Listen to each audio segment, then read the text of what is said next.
Assalamualaikum warahmatullahi wabarakatuh. Hai para pencinta catur dan para caturmania, selamat datang kembali di Legenda Catur Dunia. Mungkin sedikit terlambat kawan untuk mengulas beberapa game dari turnamen European Chess Club yang sedang berlangsung dan sudah memasuki putaran kelima.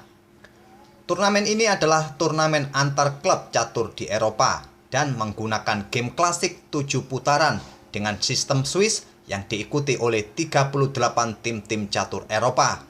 Dan setiap timnya kawan ada 8 pemain. Dan untuk video ini, admin akan pilih permainan dari Daniil Dubov yang membela tim asal Makedonia atau tim tuan rumah Alkaloid. Daniil Dubov ini kawan di tim Alkaloid bersama dengan Shakhyar Mamedyarov dan Sam Saklan dan 5 pemain lainnya. Dan 3 putaran terakhir ini kawan, Magnus Carlsen juga bermain di turnamen ini. Dia tergabung dengan klub Norwegia Overspill Chess Club, satu tim dengan Ariantari. Dan Ariantari inilah lawan Daniil Dubov semalam kawan di putaran kelima. Kita langsung ke permainannya. Ariantari mengawali permainan dengan pion E4, Daniil Dubov membalas dengan pion E5 dan kita temui permainan Ruy Lopez. Pion A6, gajah ke 4, kuda hitam F6 dan di sini Ariantari memilih rokade pendek. Menawarkan permainan Ruy Lopez terbuka apabila hitam menerima pion E4 ini. Daniil Dubov memilih melanjutkan pengembangan gajah C5. Ini adalah variasi Moller Defense. Dibalas Ariantari pion C3. Persiapan pion B4 kawan atau memainkan pion D4. Dan di sini Dubov melanjutkan pion B5. Gajah C2. Pion D5. Daniil Dubov memberikan serangan balik di petak pusat. Dibalas dengan pion D4. Pion D pukul pion E4 mengancam kuda, kuda pukul pion E5 dipukul balik oleh kuda hitam. Di sini ada 2 pilihan bagi putih, apakah pukul gajah atau pukul kuda. Sama-sama kawan nanti akan membuka lajur D bagi kedua menteri berhadapan. Ariantari memilih pukul gajah C5 dan di sini terbuka lajur D kawan bagi kedua menteri saling berhadapan. Daniil Dubov tidak menukarkan menterinya dan pada posisi ini kawan, langkah kuda ke petak D3 bisa dipilih oleh hitam, melakukan rokade pendek, atau langkah menteri pukul menteri. Tapi Daniil Dubov melanjutkan pengembangan gajahnya ke petak B7, dan ini merupakan langkah baru yang belum pernah dimainkan sebelumnya di langkah ke-10 ini. Ariantari melanjutkan pengembangan gajah gelapnya ke G5, dibalas dengan pion H6. Ariantari memutuskan bertukar gajah pukul kuda F6, dipukul balik oleh menteri hitam. Selanjutnya beteng bergeser ke I1, dibalas beteng A bergeser ke D8 menyerang menteri. Menteri ke I2. Di sini akhirnya Daniil Dubov melakukan rokade pendek. Sekarang kuda berkembang ke D2 untuk memberikan pressure lebih bagi pion E4. Kenapa kawan pada posisi seperti ini tadi putih tidak langsung pukul pion E4 ini? Padahal gajah juga mendapatkan support dari 2 perwira yang lain. Karena hitam akan melanjutkan dengan langkah gajah pukul gajah. Setelah dipukul balik oleh menteri putih, kuda hitam akan lompat ke D3, memberikan garbuan bagi beteng pion F2 serta pion B2. Dan ini memberikan ancaman atau dukungan bagi menterinya untuk memberikan pukulan bagi pion F2. Dan apabila direspon dengan langkah beteng ke E2 kawan, selanjutnya adalah kuda akan pukul pion yang ada di F2. Membuka jalan bagi beteng untuk melakukan skak jika beteng pukul kuda nanti. Atau bila pada posisi ini tadi kawan, putih memainkan betengnya ke peta F1 menghindari ancaman kuda sekaligus untuk membackup pion yang ada di peta F2. Selanjutnya hitam akan menggeser beteng F ke E8 mengancam menteri terlebih dahulu. Setelah menteri bergeser ke F3 mungkin menawarkan pertukaran menteri, pastinya akan diterima setelah dipukul balik oleh pion putih. Dan pion putih pun rusak strukturnya kawan bertumpuk di lajur F. Selanjutnya hitam bisa melanjutkan pukul pion B2.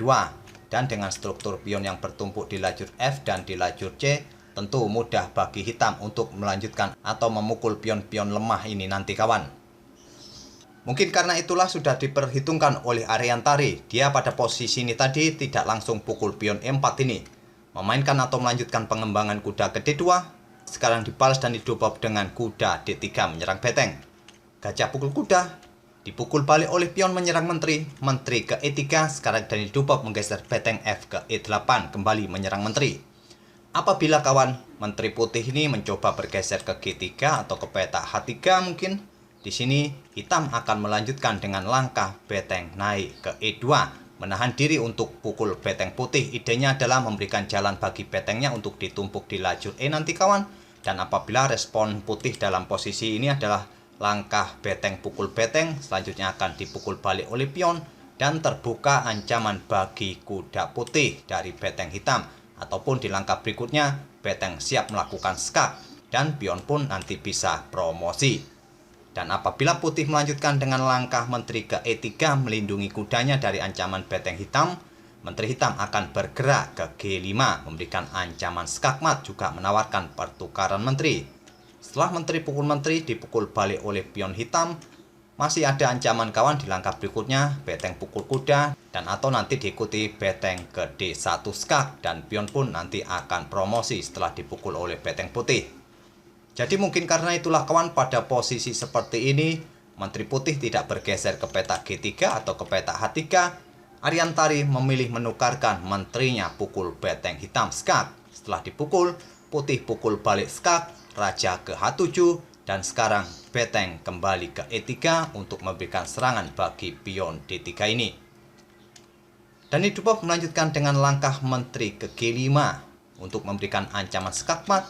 Diantisipasi dengan langkah kuda F3 menutup diagonal ini kawan. Di sini Dubov menukarkan gajah pukul kuda dipukul balik menggunakan beteng. Selanjutnya menteri hitam bergerak ke D2 melindungi pionnya dari ancaman beteng putih. Beteng putih pukul pion F7 lanjut Ariantari. Pion C6 menghindari ancaman beteng. Beteng bergeser ke D7 dan pion A5 lanjut Dubov. Pion H4, pion A4, sekarang pion H5 dan sekarang menteri bergerak ke C2. Memberikan jalan bagi pionnya untuk didorong maju ke depan kawan. Dibalas Ariantari dengan langkah beteng naik ke D6, ingin mengeliminasi pion C6. Pion didorong maju ke D2 dengan tujuan menteri di langkah berikutnya melakukan skak di petak C1. Beteng putih pun digeser ke F1 agar menteri hitam tidak bisa melakukan skak. Dan di sini menteri hitam pukul pion B2. Beteng putih pukul pion C6. Sekarang menteri pukul pion A2 dan beteng putih kembali bergeser ke D6 memberikan jalan bagi pionnya untuk didorong maju ke depan. Menteri putih bergeser ke C2, pion C6, menteri pukul pion C3. Beteng bergeser ke D1 ingin mengeliminasi pion hitam ini. Sekarang pion A3. Beteng pukul pion D2. Menteri pukul pion C6. Sekarang beteng naik ke D6. Menteri ke C2. Beteng ke D2. Menteri ke A4. Memberikan dukungan bagi kedua pionnya kawan untuk didorong maju ke depan. Dan sekarang beteng bergerak ke A1. Pion B4. Dan beteng putih bergeser ke A2. Dan Dubov melanjutkan mengaktifkan rajanya ke G8 untuk menuju pusat atau mendekati pion-pion putih. Tapi di sini kawan, pada posisi seperti ini bisa saja hitam melanjutkan dengan variasi pion B3. Setelah beteng ambil pion A3, menteri hitam bisa terlebih dahulu bergeser ke B4 untuk memberikan dukungan bagi pionnya untuk didorong maju ke depan. Apabila beteng putih tidak mau ambil pion hitam ini kawan, mungkin bermain di peta A7. Pion bisa tetap didorong mengancam beteng. Setelah beteng ke B1, menteri hitam bisa bergerak ke peta E4 mengancam beteng. Jika beteng ambil pion, menteri ke E1 skak. Setelah raja hanya bisa bergeser ke peta gelap, ke peta H2, menteri hitam bisa ke peta gelap E5 skak dan mendapatkan beteng putih. Dengan variasi ini pun hitam akan tetap menang kawan. Tapi di permainan aslinya tadi, Dubov lebih memilih mengaktifkan rajanya ke G8. Sekarang pion G3 membuka ruang bagi pergerakan raja. Raja hitam F7, raja putih H2. Sekarang raja hitam F6 dan pion F4 lanjut Ariantari. Dan menteri bergerak ke peta D7. Sekarang beteng putih bergerak ke E2. Menteri hitam bergerak ke D6, persiapan untuk membackup pion A3-nya kawan dengan mendorong pion B3 nantinya, dibalas dengan raja bergerak ke H3. Pion B3 lanjut Dubov, sekarang beteng naik ke E3, pion A2, apabila beteng pukul pion B3, selanjutnya menteri akan ke E6 skak dan mendapatkan beteng putih. Jadi beteng putih tidak berani pukul pion B3. Ariantari melanjutkan dengan pion F5 untuk dukungan bagi betengnya melakukan skak di peta E6. Tapi dibalas Daniel Dubov dengan pion B2. Di sini Ariantari menyerah di langkah 44. Karena sudah tidak mungkin lagi kawan bagi putih untuk menghalangi salah satu pion ini untuk promosi. Mungkin putih akan memainkan beteng E6 skak, dipukul oleh menteri, dipukul balik oleh pion. Selanjutnya pion B pukul beteng promosi menteri. Itulah kawan permainan Daniel Dubov saat pegang hitam mengalahkan Ariantari di turnamen kejuaraan antar klub Eropa tahun 2021 yang berlangsung di babak kelima tadi malam. Semoga permainan kedua pemain tadi bisa menghibur kawan-kawan di sore ini dan kita akan bertemu di video-video berikutnya. Terima kasih. Wassalamualaikum warahmatullahi wabarakatuh.